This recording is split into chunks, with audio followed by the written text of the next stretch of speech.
buscar la manera de hacer una ponencia, me pregunto qué debo hablar en un foro de educación. De lo primero que pensé fue del humanismo de la educación, dado que en el municipio se ha hablado mucho del tema. Cuando la gobernación nos invita a celebrar el bicentenario de la independencia, opto por modificar el tema y pensar el bicentenario de la independencia de Cundinamarca, qué es lo que nos lleva a celebrarlo y qué significa dicha independencia. Resulta que el 20 de julio de 1810 se crea la Junta Suprema de Santa Fe, con participación del virrey. El siguiente paso fue la búsqueda de la integración de todas las provincias que constituían el virreinato de la Nueva Granada bajo una nueva Junta General, pero esto fracasó dando surgimiento a la disputa entre centralistas y federalistas.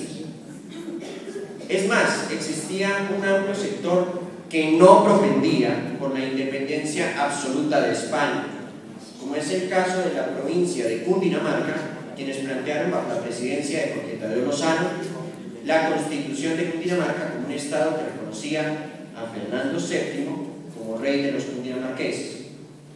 Antonio Nariño se opuso radicalmente desde su periódico La Bagatela al nuevo gobierno y en pocos meses logró derribar, siendo aclamado como presidente de Cundinamarca.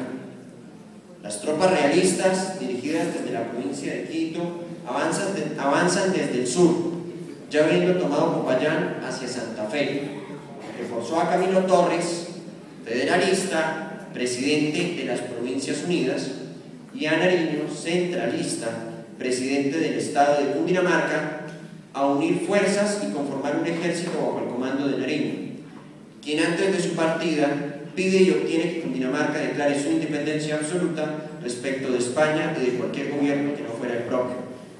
Este suceso es el 16 de julio de 1813.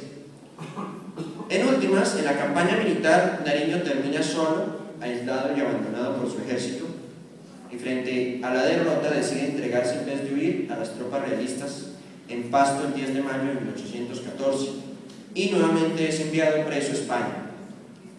Del primer encarcelamiento podremos hablar más adelante. Ahora bien, la independencia de Cundinamarca no es ni la primera, ni la única, ni la última, y no es un hecho aislado de otros movimientos independentistas alrededor del mundo occidental. Esta es la manifestación de distintas posiciones ideológicas y políticas de la clase dirigente que surge en ese momento histórico. Por eso hubo proliferación de gritos de independencia, de juntas de gobierno y de diversidad de constituciones a todo lo largo de América Latina.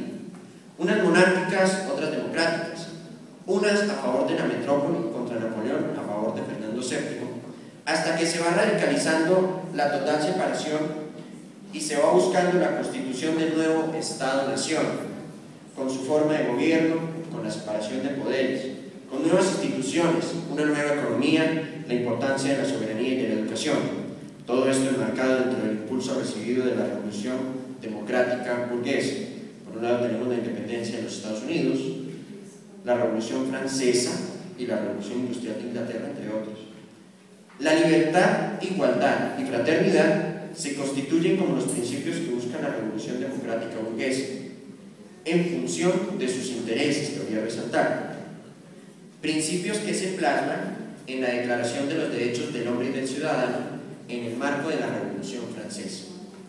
Antonio Nariño, nacido el 9 de abril de 1765 en Santa Fe de Bogotá, en el seno de una familia ilustre de origen español de la relación cercana al virreinato, se formó en el Colegio Mayor y Seminario de San Bartolomé. A los 16 años presenció la ejecución del comunero José Antonio Galán y sus compañeros en la Plaza Mayor de Santa Fe de Bogotá.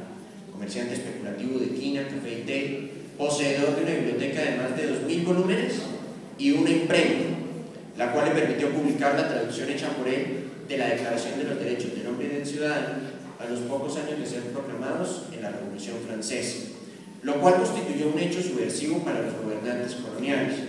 Por esto lo sometieron a juicio, lo enviaron preso a España. La Real Audiencia que lo juzgó consideró su defensa más agresiva que la misma Declaración sobre los Derechos Humanos. La historia de Nariño resulta impresionante al decir de los historiadores. Se fugó de Cádiz, regresó a Santa Fe y fue nuevamente encarcelado. Por precaución, las autoridades lo enviaron a una de esas mazmorras espantosas de Cartagena en 1809 hasta diciembre de 1810. Y en 1810 empatamos con la historia que habíamos comenzado al principio. Nariño tan solo regresaría a la libertad al Congreso de Cúcuta en 1821 para proseguir con su lucha, la cual se vio nuevamente obstaculizada por su grave estado de salud, lo que podríamos decir lo llevó a la muerte en 1823. Antonio Nariño fue periodista, político, militar e ideólogo precursor de la independencia de la Nueva Granada, perteneciente a la generación de criollos ilustrados que recibieron los grandes avances en conocimiento, que apenas llegaban al continente de la mano de las expediciones botánicas, en concreto la liderada por el sabio Mutis, quien defendió e impartió las ideas de Copérnico, Galileo, Newton, entre otros, ideas que permitieron a esta nueva generación hacerse un imaginario nuevo de la ciencia y su relación con la sociedad y de la sociedad misma. Mutis, al enseñar dichas teorías, se rebeló a la Inquisición, dando un claro ejemplo de que sí era posible levantarse en contra de la dominación y la opresión.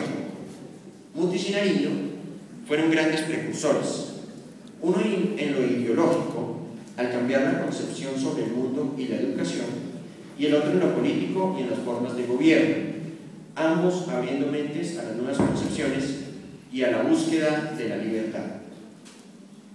A todo lo que ya hemos dicho, quisiera hacer hincapié al legado significativo de Nariño, la traducción de los 17 artículos que componen la Declaración de los Derechos del Hombre y del Ciudadano, donde se señala, haciendo una síntesis, que el hombre nace libre igual en cuanto a sus derechos, que la soberanía emana del pueblo, donde se señala la separación de poderes, el derecho a un juicio, la presunción de inocencia hasta la comprobación de la culpabilidad, que el derecho a la propiedad privada es inviolable y sagrado, que la sociedad tiene derecho a pedir cuentas de la administración de lo público.